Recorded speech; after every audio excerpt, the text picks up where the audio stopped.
السلام علیکم ورحمۃ اللہ تعالی وبرکاتہ۔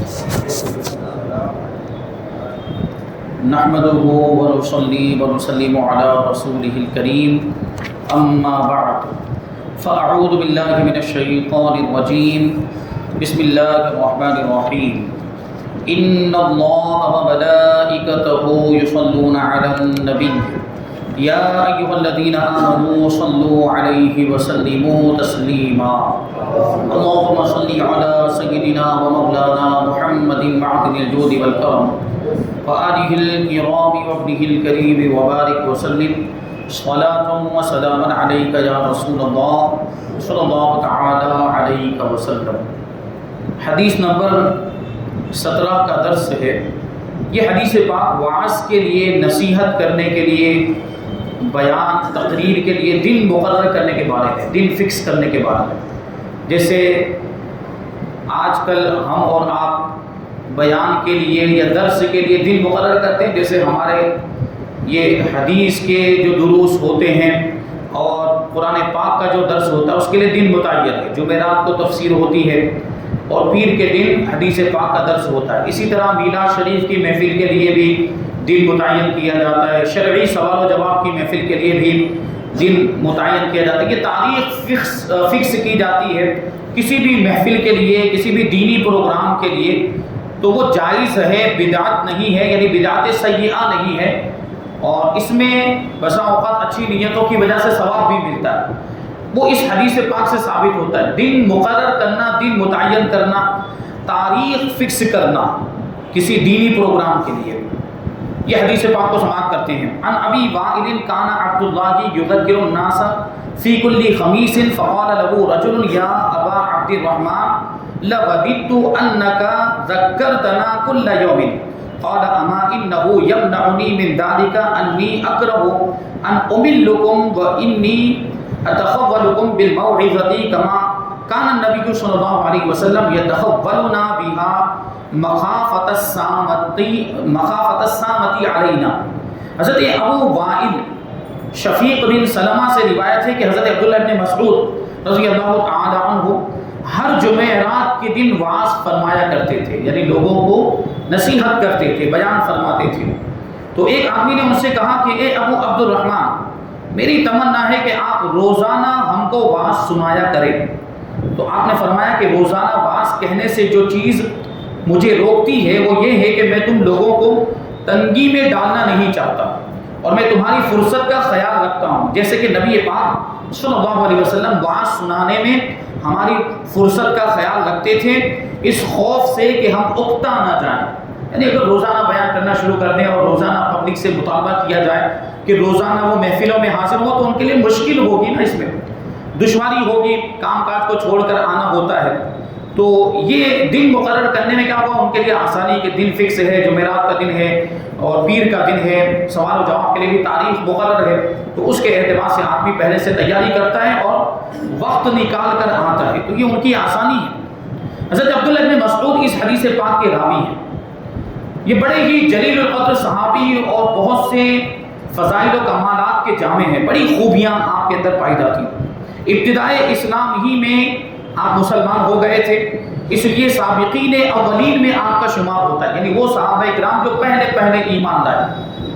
یہاں تک کہ بعض مورخین نے لکھا ہے کہ آپ چھٹے مسلمان ہیں، چھٹے نمبر پر اسلام قبول کرنے والے صحابی۔ مکہ سے حبشہ اور حبشہ سے مدینہ دونوں ہجرتوں کا شرف آپ کو حاصل ہوا ہے۔ آپ کی کنیت ابو عبد الرحمن ہے اور لقب صاحب النعلین والوسادہ والمطہرہ، یعنی حضور پاک صلی اللہ علیہ وسلم کی نالین مبارک، حضور پاک صلی اللہ علیہ وسلم کا تکیہ مبارک، وضو کا برتن اور مسواک وغیرہ یہ آپ ہی کی تحویل میں رہتی تھی۔ یہ ساری چیزیں، یعنی مسواک بھی حضور کی آپ کے پاس، وضو کا برتن بھی آپ کے پاس رہتا، حضور کا تکیہ بھی رہتا، بستر بھی آپ کے پاس رہتا تھا، اور حضور پاک صلی اللہ علیہ وسلم کی نالین مبارک بھی آپ کے پاس۔ حضور پاک صلی اللہ علیہ وسلم جب باہر تشریف لے جاتے کہیں پر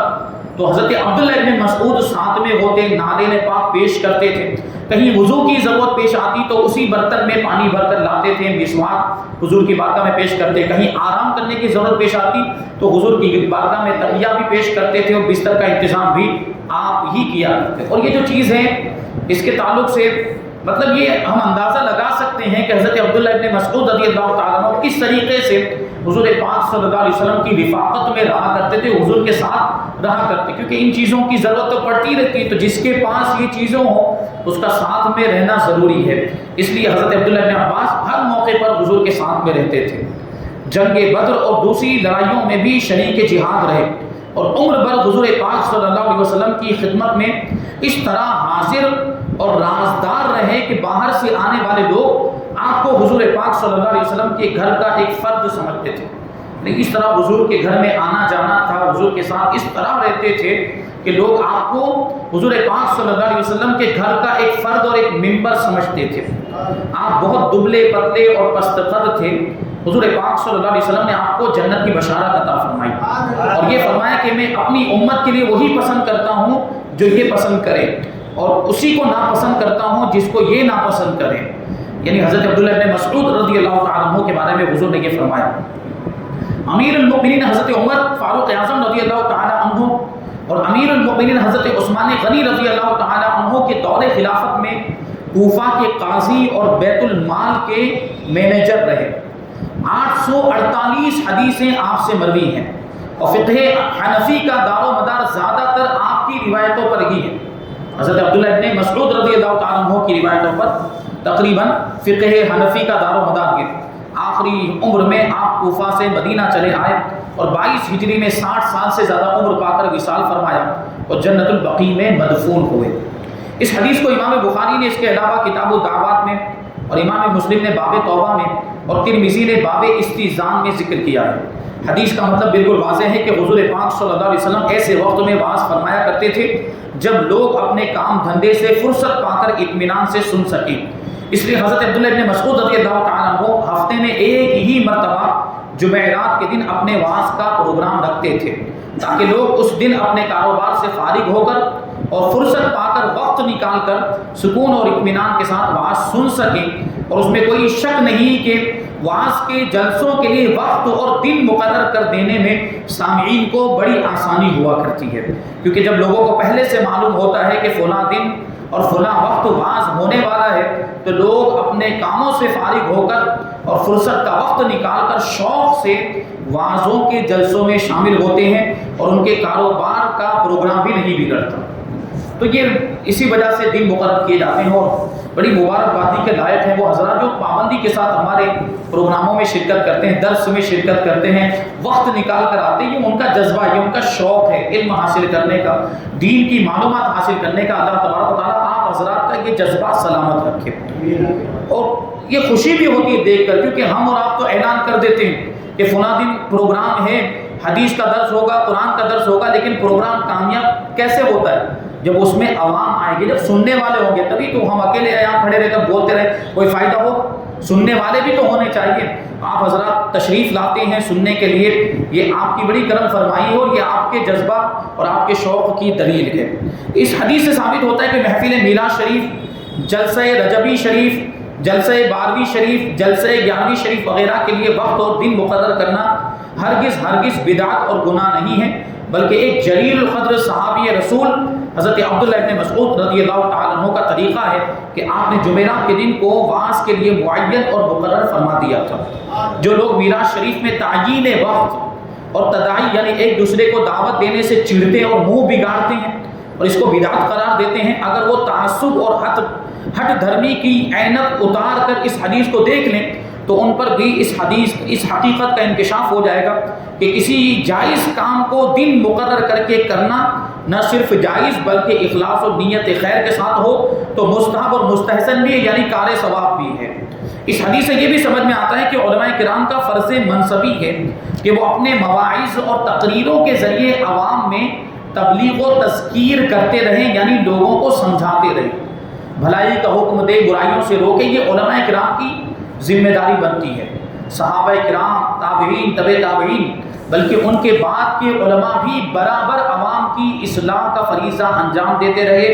اور تبلیغ اسلام کی غرض سے وعظ و نصیحت اور تقریر و بیان کرتے رہے. یہاں تک کہ حضرت ابو ذر غفاری رضی اللہ تعالیٰ عنہ کا تو یہ قول تھا کہ اگر تم لوگ میری گردن پر تلوار رکھ دو اور پھر اس حالت میں بھی اگر میں یہ سمجھ لوں کہ گردن کٹنے سے پہلے میں ایک بات جو میں نے رسول پاک صلی اللہ علیہ وسلم سے سنی ہے اس کو تم لوگوں تک پہنچا سکوں گا تو میں ضرور اس کو پہنچاؤں گا. یہ حضرت ابو ذر غفاری رضی اللہ تعالیٰ عنہ کا تبلیغ کا جذبہ.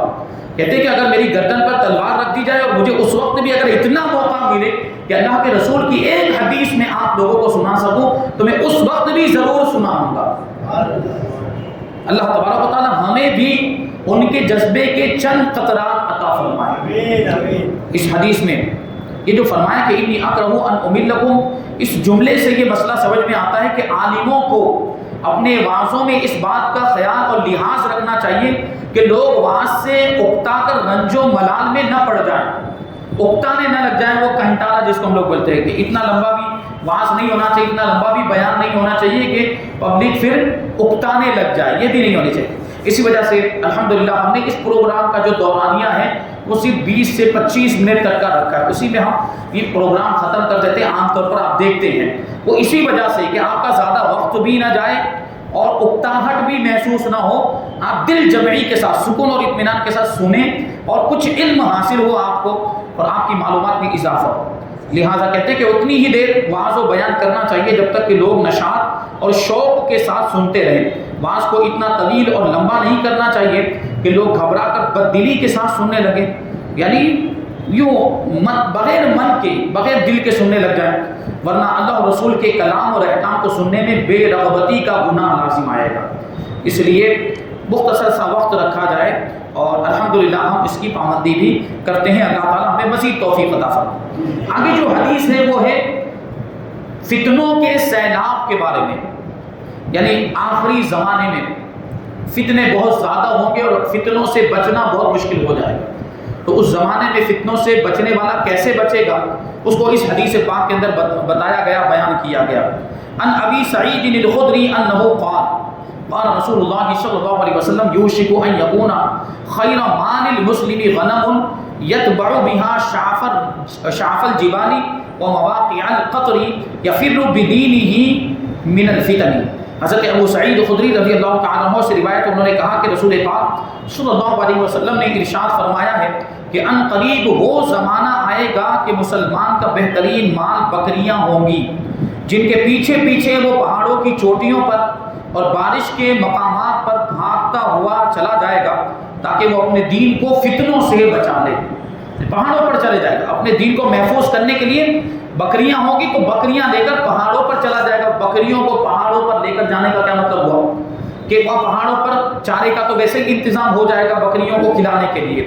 اور بکریوں کے ذریعے اس کی غذا کا انتظام ہو جائے گا کہ وہاں اللہ کی عبادت کرتا رہے گا اور بکری کا دودھ پی کر اپنی بھوک مٹاتا رہے گا، اپنی پیاس بھی مٹاتا رہے گا. اس طرح اپنے دین کو وہ فتنوں سے بچا لے گا. یہ آخری زمانے کی بات چلے جب فتنے اتنے زیادہ ہوں گے کہ ان کے درمیان رہتے ہوئے دین بچانا بہت مشکل ہو جائے گا، ایمان بچانا بہت مشکل ہوگا. تو بچانے کی پھر ایک ہی صورت نظر آئے گی کہ آدمی جنگلوں کی طرف بھاگ جائے،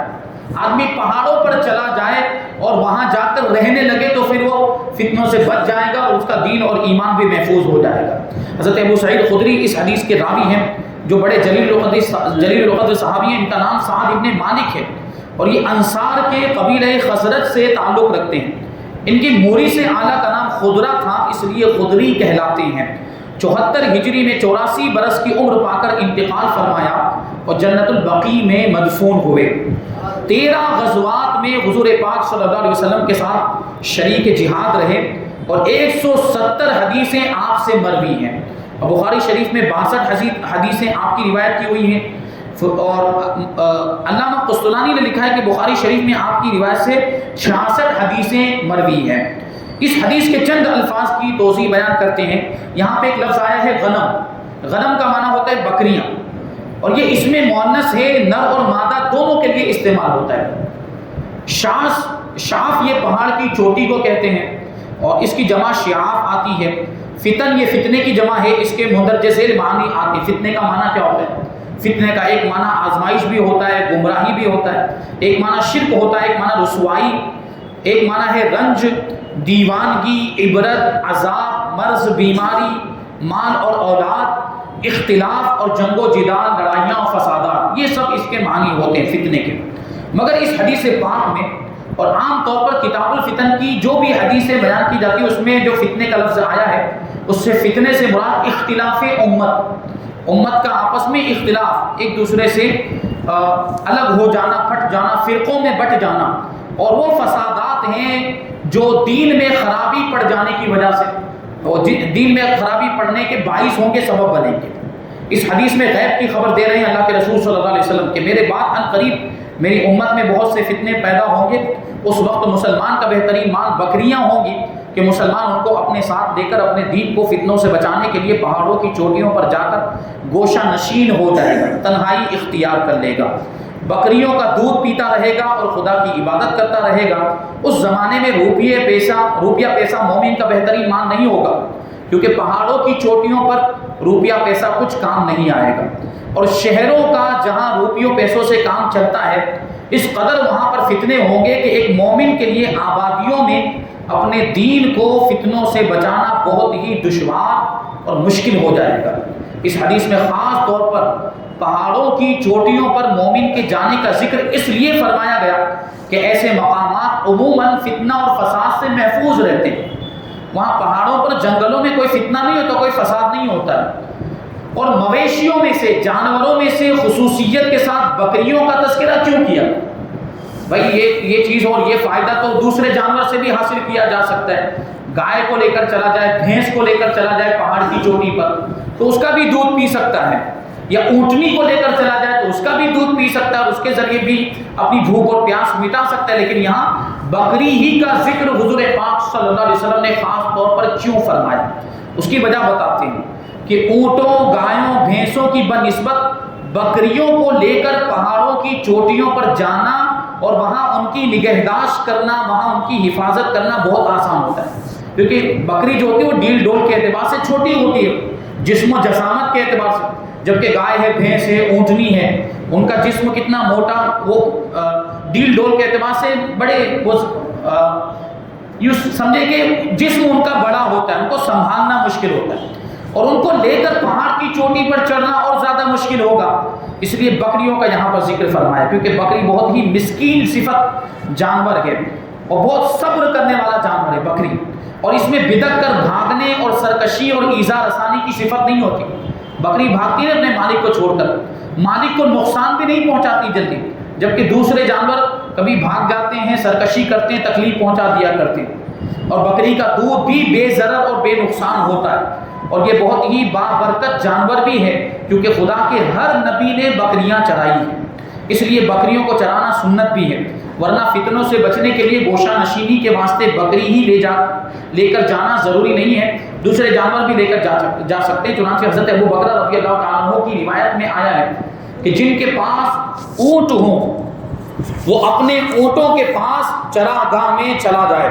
اور جس کے پاس بکریاں ہوں وہ اپنی بکریوں کے ریبڑ میں چلا جائے، اور جس کے پاس زمین ہو وہ اپنی زمین میں چلا جائے۔ مطلب کیا، وہی فتنوں کی بات چل رہی ہے کہ فتنوں کے زمانے میں جس کے پاس بکریاں ہیں وہ بکریاں لے کر پہاڑوں پر چلا جائے، لیکن جس کے پاس اونٹ ہے وہ اونٹوں کی چراگاہ میں چلا جائے، جہاں پہ اونٹ چرتے ہیں عام طور پر، وہ بھی جنگل کا ہی حصہ ہوتا ہے، تو وہاں پر اونٹوں کے ساتھ چلا جائے، اور جس کے پاس زمین ہو وہ اپنی زمین میں چلا جائے، یعنی دور دراز کہیں کسی علاقے میں زمین ہو وہاں چلا جائے اور اپنے دین کی حفاظت کرے، اور اس طرح اپنے دین کو فتنوں سے بچائے۔ تو یہ آخری زمانے میں فتنوں کا معاملہ ہوگا۔ اب اس حدیث پاک میں اللہ کے رسول صلی اللہ علیہ وسلم نے فتنوں کا ذکر کیا، اور بھی بہت ساری حدیثیں ہیں جن میں سینکڑوں حدیثوں میں فتنوں کا ذکر کیا گیا ہے، جو حضور پاک صلی اللہ علیہ وسلم کے زمانے مبارک کے بعد ظاہر ہوں گے، ایسا اس میں فرمایا گیا، اور قیامت آنے تک وہ فتنے ظاہر ہوتے رہیں گے۔ اور ان میں سے دو حدیثیں یہاں پر ذکر کی ہیں آگے، اور پھر گوشہ نشینی کے تعلق سے کیا حکم ہے، یعنی آدمی کو فتنوں سے ڈر کر کیا تنہائی میں بیٹھ جانا چاہیے یا وہ فتنوں کا مقابلہ کرنا چاہیے، تو یہ بھی ایک سوال ہے، انشاءاللہ تبارک تعالیٰ اس کا جواب بھی آگے شامل کریں گے۔ اور اسلام جو برابری کا حکم دیتا ہے آقا اور غلام کے درمیان بھی برابری، اس کے تعلق سے ایک حدیث پاک حدیث نمبر 19 انشاءاللہ تبارک و تعالیٰ آگے اس کو ہم شامل کریں گے۔ اللہ تبارک و تعالیٰ کی بارگاہ میں دعا ہے کہ جو کچھ بھی بیان ہوا اس پر ہم سب کو عمل کرنے کی توفیق عطا فرمائے۔ حضور پاک صلی اللہ علیہ وسلم کے ارشادات، آپ کی حدیثیں، آپ کی سنتوں پر ہم سب کو عمل کرنے کی توفیق عطا فرمائے، شریعت کے مطابق زندگی گزارنے کی ہم سب کو توفیق عطا فرمائے۔ وما علینا الا البلاغ۔ الفاتحہ۔